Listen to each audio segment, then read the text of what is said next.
Hello, my friend. Welcome, October. It is the beginning of October, and I am in the season of preparing for our epic Halloween party.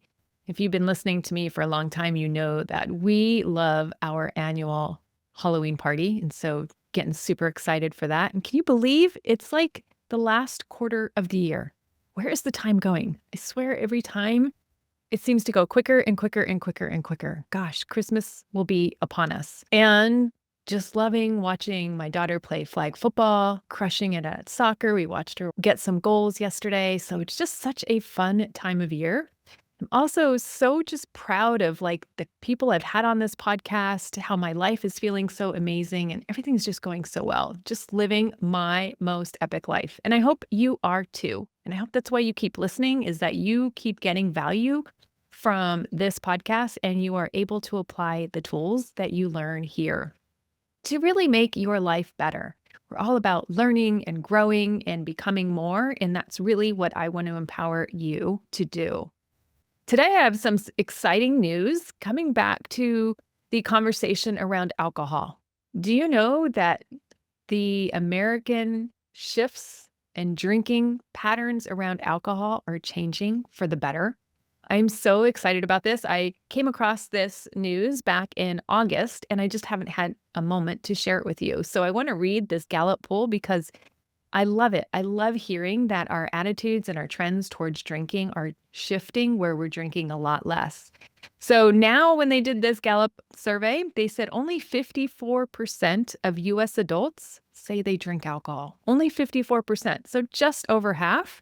And it's the lowest rating the Gallup has ever recorded since tracking in 1939.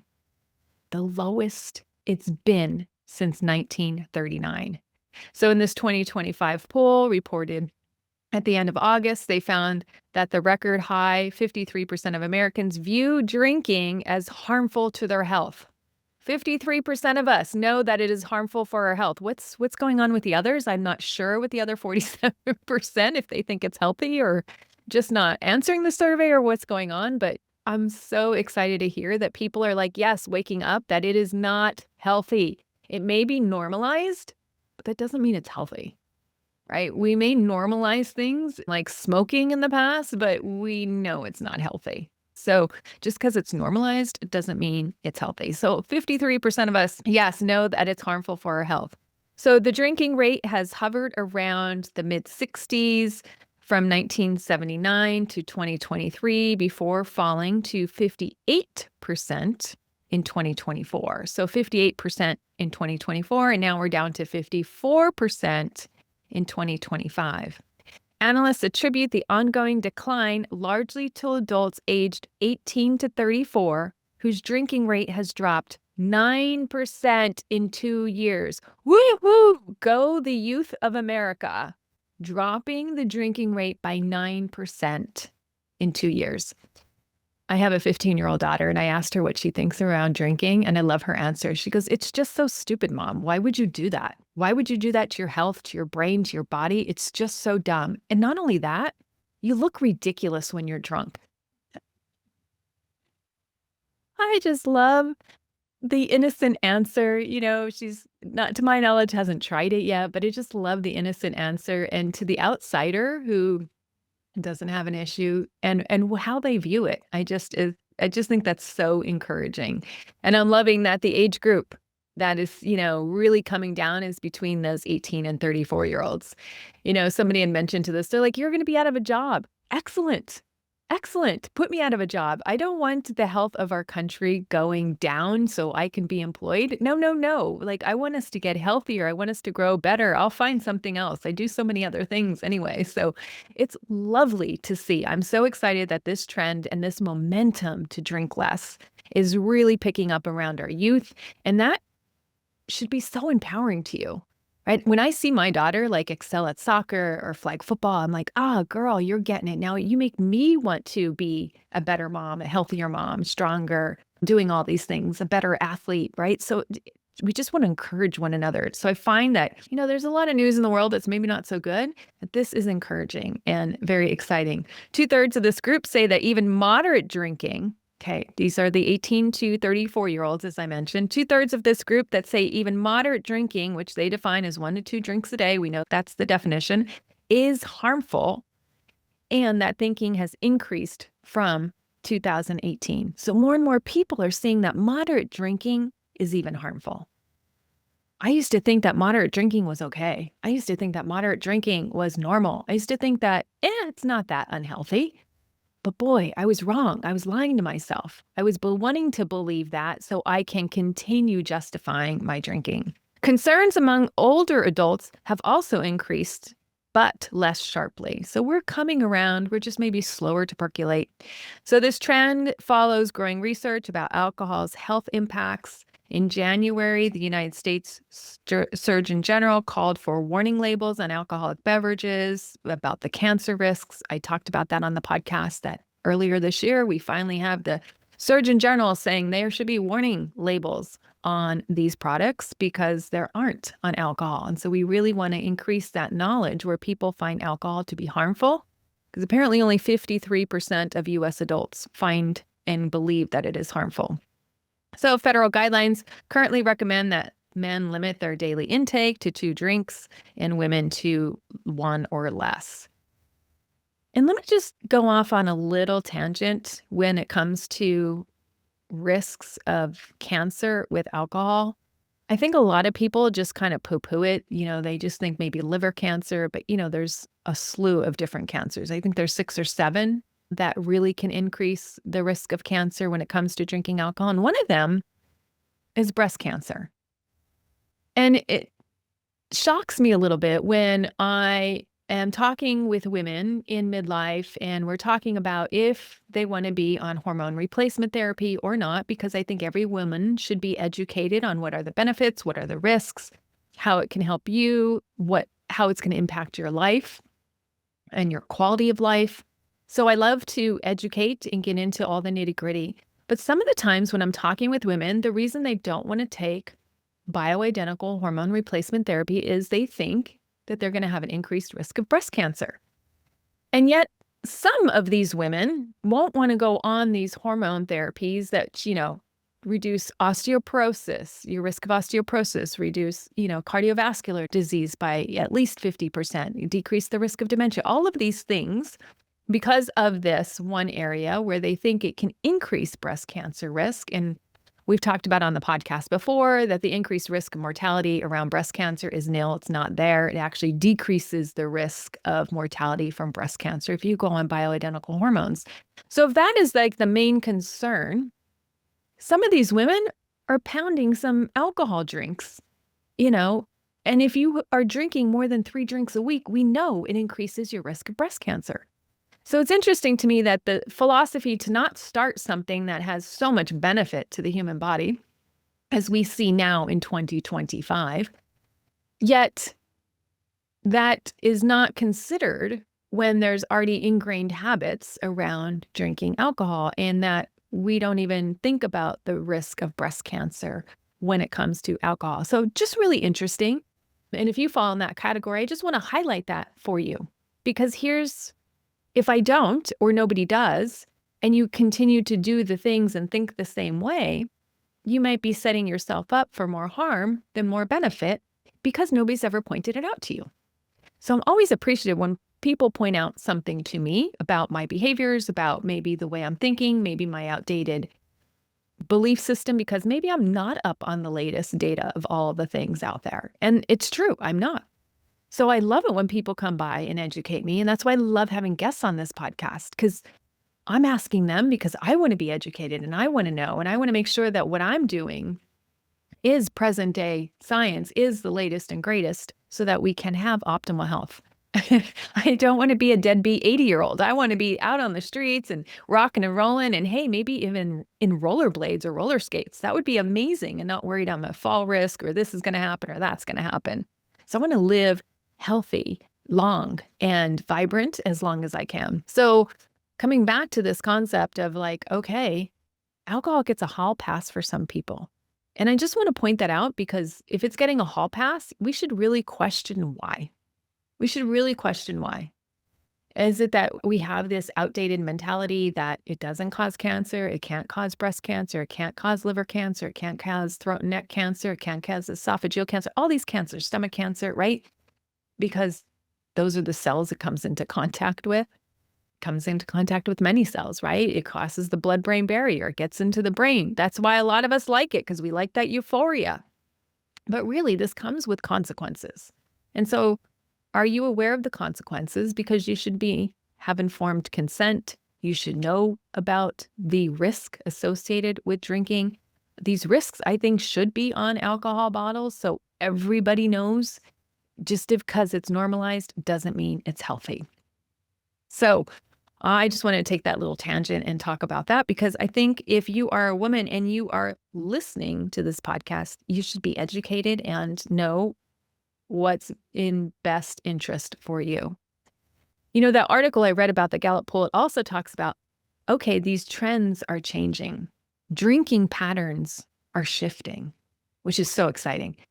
But now it has the alcohol companies kind of spinning, going, oh, if people are going away from my best-selling products, now what am I going to do? And then it linked to another article, which talks about how now a lot of these alcoholic companies, alcohol producing companies, are now getting interested in zero alcohol or no alcohol alternatives. So they're making no alcohol alternatives to wine and rums, and Ritual is a well-known brand for making non-alcoholic drinks in terms of spirits. But you'll hear, I have a guest coming on in a couple of weeks that she's going to talk about some of her favorite brands that she likes to drink now that are non-alcoholic varieties.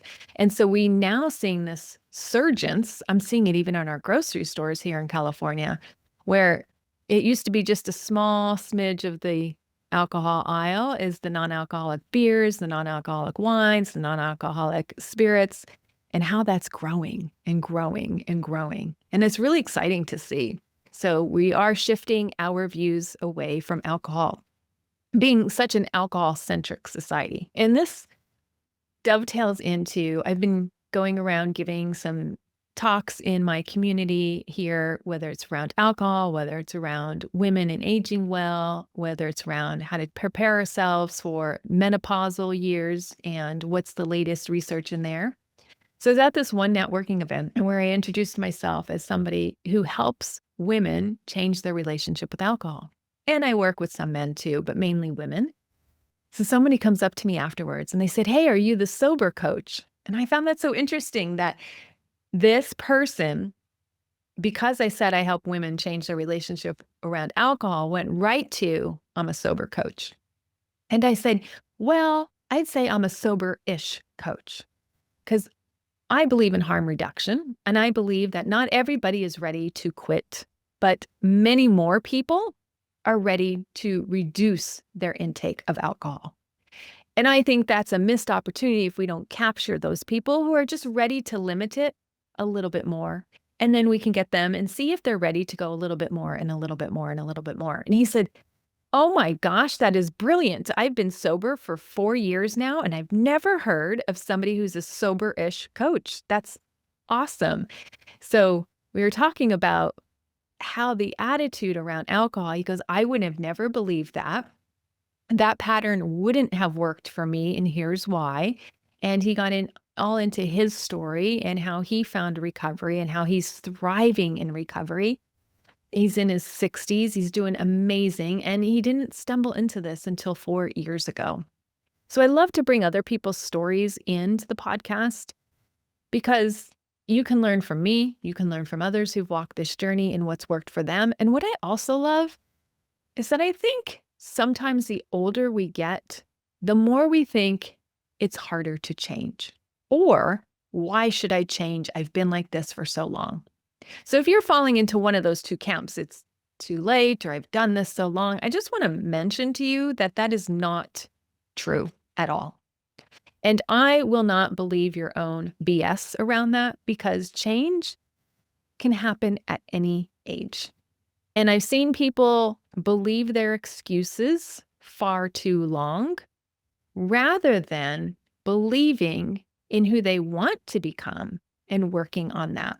So I don't want to get your BS in the way of you actually saying, oh, yes, change can happen in my 50s. Change can happen in my 60s. Change can happen in my 70s. Change can happen whenever I want change to happen.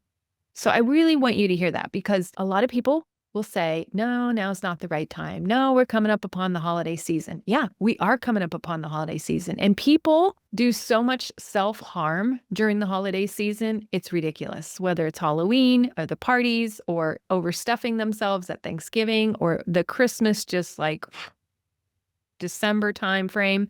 People just throw in the towel in all kinds of ways when it comes to overeating, over drinking, not getting enough sleep, not doing self-care practices, all the things. And I just want you to think about that, because I want to invite you into the space where you can change and you can experience these last quarter of the year differently. So yes, I am a soberish coach. Yes, I love helping people change their relationship with alcohol. Yes, I am an entrepreneur, and an entrepreneur creates change. Right? They go out there, they believe in their mission, they're passionate about it. I'm super passionate about helping people change when it comes to their relationship with alcohol, and also when it comes to taking care of their bodies in midlife, right? Multi-passionate. And entrepreneurs do create that change, and I love it. And I want you to think about you creating your change, you creating the person that you want to be, and start stepping into that. If you need help, I've got the Drink Less Lifestyle community. We are in there working on changing our relationship with alcohol, hands down. Tactics, strategies, support, what's worked for one person. Here's where I'm at. Here's what's causing my overdrinking, because we want to get to the root cause of what's causing your overdrinking. It's not the alcohol, right? As I said from episode 1 of this podcast that came out almost 5 years ago, almost 5 years. I'm almost at the 5-year mark. Can you believe it? Crazy to think it's been going on this long. Yes, it's not about the alcohol. It's about what's underneath that. What are you thinking? What are your feelings? What are your attitudes? How have you normalized this? How has this become a coping mechanism? What are you coping from? What are you trying to run from? We've got to know that information in order to be able to change your attitude towards it. I'm also very passionate about people being in the 7% of metabolic health. Right? That's my whole menopause program, is keeping you in the 7% and growing that 7% of Americans that are metabolically healthy. Because I think obesity is killing us. I think inflammation is killing us. I think mitochondrial damage is hurting us. And it's showing up in that we are not living longer, right? Our lifespan is decreasing, and our health span, right? There's not a focus on health. There's a focus on disease, but there's not a focus on health. And I want to help you focus on health so that you get into the 7% and you stay there. You're metabolically healthy, which means you have less risk of chronic disease coming your way. And then also helping people heal from shame, guilt, heaviness, disappointment, feeling like they've been failing at something over and over and over again. And how can they change that? How can they change that negative cycle? And I've helped women and men in that area around shame, disappointment. I'm an overachiever and I get everything done over here, but when it comes to this section of my life or this part of my life, I keep failing. And I'm done with failing. I want to change that negative pattern. I don't want to worry so much. I don't want to have so much anxiety. I don't want to have so much depression. I don't know why my brain is acting this way. We get in there and we change it. It's all about change. And you can get change at any phase of your life. And here's what I love about the statistics we're seeing around alcohol is that it's just becoming less important to people. Yeah, because drinking less matters. Why does it matter? Because your health matters. You matter. How you feel about yourself matters. And I haven't met one person who overdrinks and feels amazing about themselves when they're overdrinking or when they're done overdrinking, right? There's like, oh my gosh, how did I get to this 4th, 5th drink already? Oh my gosh, how am I having another morning? Oh my gosh, I'm taking out my trash and all I hear is cling, cling, cling from the bottles. How did I get here yet again? I promised myself it would be different this week. I promised myself it would be different this month. How am I back here again? We've got to break those negative cycles. And as a society, it seems like we're making progress when it comes to drinking less, which is so freaking exciting. So when you're thinking about, okay, I want to be part of this movement, I want to be part of cleaning this up finally. I don't want to be here next year. I don't want to be here at the end of the year. I don't want to start the new year with all these New Year's resolutions that are just going to go by the wayside by the end of that first month. I really want to start on this and make it happen, right? So start thinking about those habits, and what you really want to understand is underneath it, what are you running from?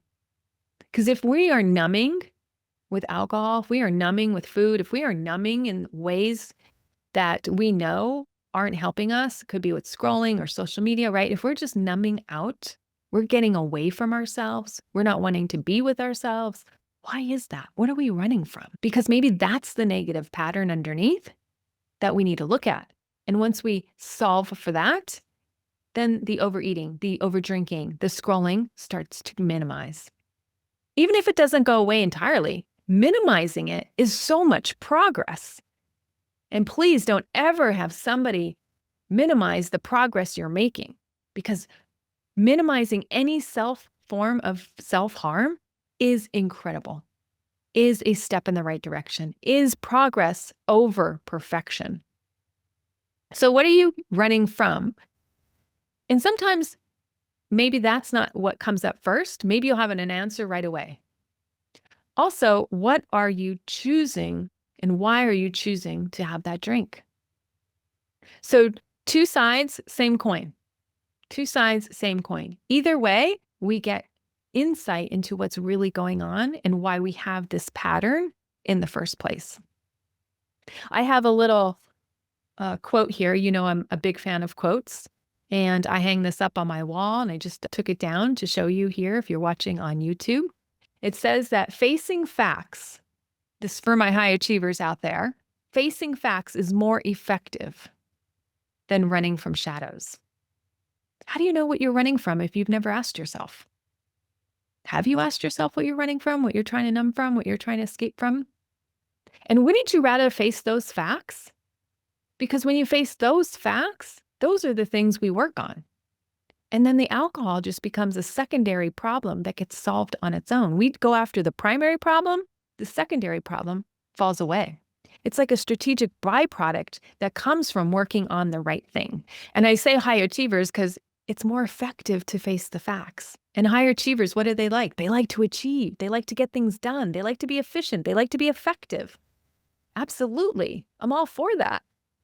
I wish it would take in a lot less time to solve my drinking problem than it did. But I was in my own way for most of it. I was in my own way for over 90% of the time that I had a drinking issue. Once I started really working on it, oh, yes, now I'm making progress. And I made more progress, and I made more progress.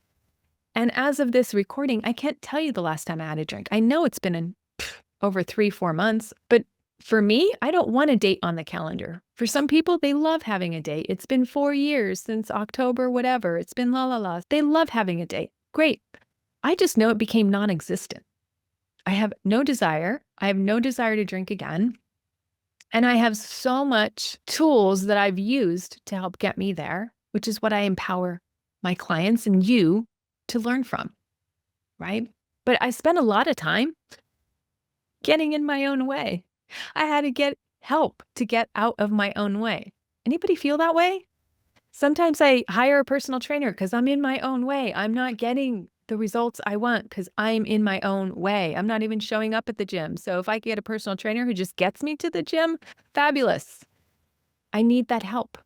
There are times in our life where we can't do it because we're getting in our own way and we need the help. So facing facts, very much more effective than running from ourselves and our shadows. And ladies, I just want to say, and men, we all have shadows. We all have stuff, and it's okay. It doesn't mean that we have to numb those shadows. It doesn't mean we have to run from those shadows. And it doesn't mean that those shadows have to rule our life and our choices. I love helping you make peace with those shadows. We can recognize that there's shadows. We can recognize that there's parts of us that we may not like. More on this in a future episode because I am enrolled in taking coursework in IFS, internal family systems, and learning about different parts of us. And I know it's for therapists, but they have allowed coaches in as well to get some of this training. And so I'm fascinated by how we have these different sides of us. And I think many people, if you're having a drinking issue, you can relate to it feels like the angel on one side and the devil on the other. Like, oh, just drink, just have one more, it won't hurt. And then you have that's the devil and then the angel on the other side. No, no, no. Once you get started, you can't stop or you shouldn't drink tonight. La, la, la, la, la, la, la, la. Right? We have these parts that speak to us.